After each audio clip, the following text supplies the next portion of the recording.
За гурилын импортын татварыг тэглэж үр дүн гарсан. Яг өнөөдөр бол зах зээл дээр гурилын үн доктортой байх боломжийг бас бүрдүүлэхэд нөлөөлөл үзүүлсэн гэж харж байгаа. Гэтэл одоо 1 жилийн дараа ахаад импортын татвараа сэргээе гэдэг асуудлыг оруулж байна. Хөдөөж яамны энэ бодлого бол нэг жилийн настай юм бодлого болж хөрж байгаа. За 21-с 23 онд ямар хөө байсан бэ гэдэг талаар. 21-с 23 онд буудааны үн 1 тонн тутамд 26.4 хувиар өссөн байна. Гэтэл гурилын үн 1 тонн тутамд 52.3 төгрөгөөр өссөн байна. Энийг шудраг өрсөлдөөний газар, тухайн үеийн шудраг өрсөлдөөний газрынхан судлан үзээд үндэслэлгүй үн нэмжээ гэдэг асуудлыг гаргаж тавьсан. За тэгвэл 21-с 23 онд энэ компаниуд ямар дэмжлэг авсан юм бэ? 9 компани 38.8 тэрбум төгрөг 10.65%-тэй авснаас 7.65%-ийн засгийн газар дааж аж ахуйн нэгжүүд 3%-ийн хүлт өссөн. Энэ татварын хүүнд татвар төлөгчдийн мөнгнөөс 293 тэрбум төгрөг зарцуулсан. 22 онд 8 аж ахуйн нэгжид 81.5 тэрбум төгрөгийн хөнгөлтэй зээл болгосон. Үндсэндээ 20-с 24 он хүртэл бол 209 тэрбум төгрөгийн хөнгөлтэй зээл болгосон байна. Хөнгөлт үзүүлсэн. Бүр зээлийн хүүгийн төлөлтийн үрдэл хариуцсан байгаа шүү дээ төр. Гэхдээ ийм байж хахад гурилын үн өссөөр байдаг. Энэ бодлого чи ямар бодлого гэх юм бэ? Тэгэхээр хөдөө аж ахуйн гаргаж байгаа бодлого бол нэг монопол эдэн компани карманд орцсон байна гэж харагдахаар байгаа шүү. Тэгээ энийг та бүхэн хариулаарай. Би дормжлоод авах юм биш. Инкор гүшүүнэ. Би асуудал бүрийн эрхийнхээ өрөөнд асуудал танаас хариулт авах гэж байгаа. Та дундуур нь хэрэлдэх юм байх ч. Энэ асуудлууд дээр хариулт өгөөч. Дэмжээд л байгаа. Татвар төлөгчдийн мөнгнөөс хөнгөтэй зээл болгож байгаа зээлийнх нь хүүгийн төлж юм бүр. Ингээд дахад гурилын үнэ өсөд байгаа асуудал. Ийм учраас бид нар гурилын импортын одоо татварыг тэглэх асуудлууд яасан. Одоо жилийн дараа ахаад энэ асуудлаа сэргээе гэж байгаа асуудал дээр яагаад ингэж байгаа талаар хариулт өгье. Бид нар учир шалтгаанаа тодорхойлж чадсан юм уу? Чадаагүй л байгаа яг үнэндээ. Мэдээж үндэсний үйлдвэрлэлүүдэд дэмжихгүй сөхрүүлчихье гэж байгаа нэг ч бодолтой гишүүн танхимд байхгүй гэж харж байгаа шүү. Хоёрдугаарт нь хүнсний аюулгүй байдлыг сайжруулах ёстой, үр дүн гаргах ёстой гэж хараад байгаа. Өнгөрсөн хугацаанд 200 одоо улсын хурлын даргын захирамжаар байгуулагдсан 59 дугаар захирамжаар байгуулагдсан ажлын хэсэг нэг судалгаа хийсэн байна л да. 241 дээжээс шинжилгээ хийгээд үзсэн чинь 80 дээж буюу 30 орчим хувь нь хянарын шаардлага хангахгүй юм одоо улаан буудай байна гэдэг. Энэ дээр ямар арга хэмжээ авсан бид нар тэгээ яагаад арга хэмжээ аваагүй мөртлөө хүнсний аюулгүй байдлын тухай асуудлыг яриад болж байгаа юм уу? Энийг нь асуухангууд би харж үзээчгүй судалгаа нь юу судалгаа вэ яасан хийсэн гэдэг асуудал ярьж байгаа. За 3 дугаарт нь энэ салбар бол одоо бас төвийн бүсийн салбар болж хувирж байна л да. Манай Пүрэв дээр гишүүн болж байхан дутуу мэдээлэлтэй байгаа шүү. Жижиг дунд үйлдвэрлэгчдийг дэмжих чиглэлээр 40 тэрбум төгрөг батлагдсан.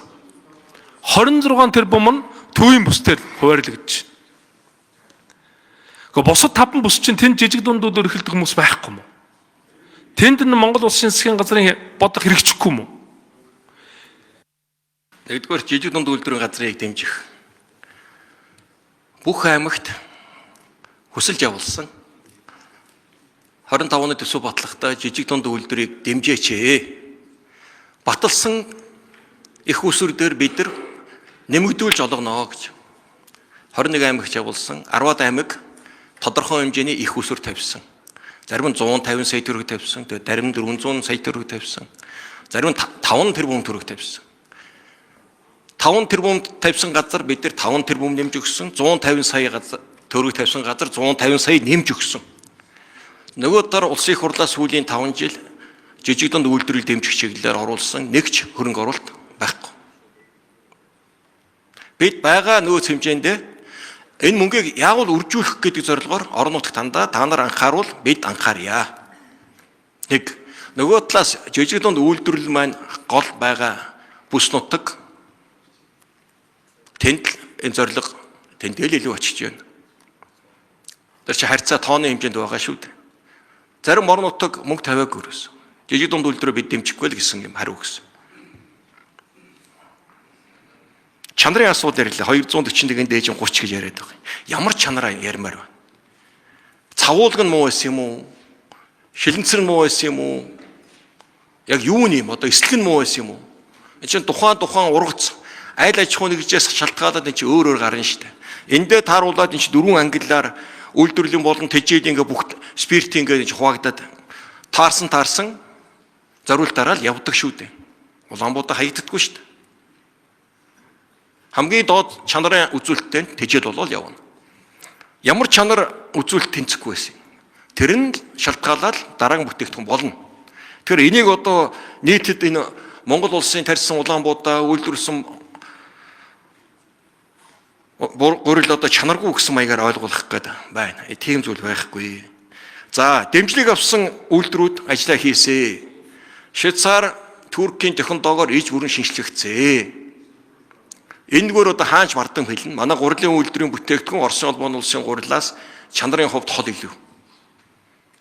Тийм болохоор төрөл бүрийн одоо нарийн гурилын бүтээгдэхүүний үйлдвэрлэл нэмэгдээд байгаа нь энэ.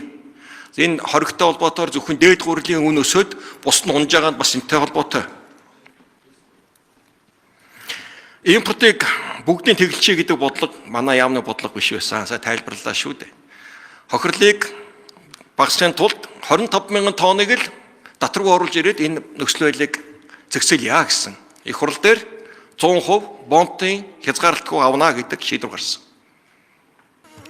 Ингээд үндэслэлгүй нэмсэн гэдэг нь шударга өстөний тухайн үеийн шударга өстөний газрынхнаар шалгалтаар тогтоогдсон асуудал. Тэгээ дээрэс нь ингээд татвар төлөгчдийн мөнгнөөс хэдэн зуун тэрбумаар тэр байтугай хүүгийн хүртэл одоо татвар төлөгчдийн мөнгнөөс төлчгөөд гурилын үн өсөд байгаа бодлогыг хөдөө аж ахуйн салбарын бодлого гэж одоо бүгдөө яриа суухан зөв юм уу? Та энэ дээр нэг хариулаад өгөөч ээ. Хоёрдугаарт нь 40 тэрбумын 26 тэрбум төвийн бүсийн 3 аймагт тавигджээ. Данаа 3 аймагч нь тэгээд 26 тэрбумыг бүгдээр гаргаж байгаа юм уу? Давхар. Ингээ 52 тэрбум хөрөнгөөр хийж байгаа юм уу?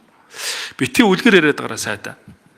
Та бол одоо төвийн бүсийн хөдөө аж ахуйн сайд биш шүү. Монгол улсын засгийн газрын гишүүн Монгол улсын бүхэл аймаг таны энэ салбар байгаа тэр бүхэнтэй хүртээ хэмжтэй үйл ажиллагаа явуулах нь таны үүрэг шүү.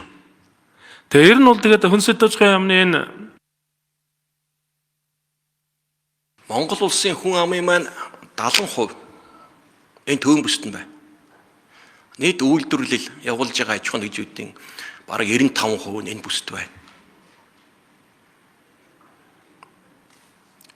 Тэгэхээр энэ зориулт нь тэр зориулагдсан газараа л очино. Энэ төвийн бүс чинь газар тариалангийн үйлдвэрлэлийн 90% энд л явагдаж байна. Бодит байдал шүү дээ. Би тэгштгэн хуваах болцоогүй шүү дээ. Энэ өөрөө яг үйлдвэрлэл дээр очих ёстой л зээл. Би их усрыг бэлдээд гаргаад өглөө байгаа их усрээ дандаа хөнгөлтэй зээлийн хүүгийн татаас болгоод өглөө арилжааны банкуд энэ зээлийн холголтыг хийгээд ингээд шалгаруулаад явагдаж байна. Газар дээр нь очиод танилцаж болно. Энд хэлэхэд төвийн бүс гэж яриад байна. Бид төвийн бүс дээр тулгуурлаж хөдөө аж ахуйгаа босгож ирнэ, хөнгөн үндэсний үйлдвэрээ босгож ирнэ. Өөр бидэнд энэ байгалийн нөөц байхгүй. Юм ургадаг, тарьдаг. Гэхдээ яг би бас одоо ерөнхийдөө засгийн газарт хэлээд байгаа энэ бүсүүдийн хөгжлийн бодлогыг бас энэ тэнцээ авч явахгүй бол энэ иргэдийн эрхийн томоохон зөрчлийн асуудал яригдэн шүү. Газар тариалан хөгжөөгүй бүсэд амьдарч байгаагаараа иргэд тохирч болохгүй учраас инквайр сайд та бас энэ дээр бас гишүүдийн саналыг бас бодолцоорой, тийм ээ. Тэгэхгүй бол одоо бүсүүд тэр чигтээ хаягдаад байж болохгүй шүү дээ. Газар тариалангүй юм чинь ингээл тэр чигтээ хаягдаал магадгүй айгүй бол мал аж ахуйгүй юм чинь гээд хаягддаг хэлбэрлөө ерөөсөө явуулж болохгүй шүү. Энэ бол бас асуудал үүсэх байх.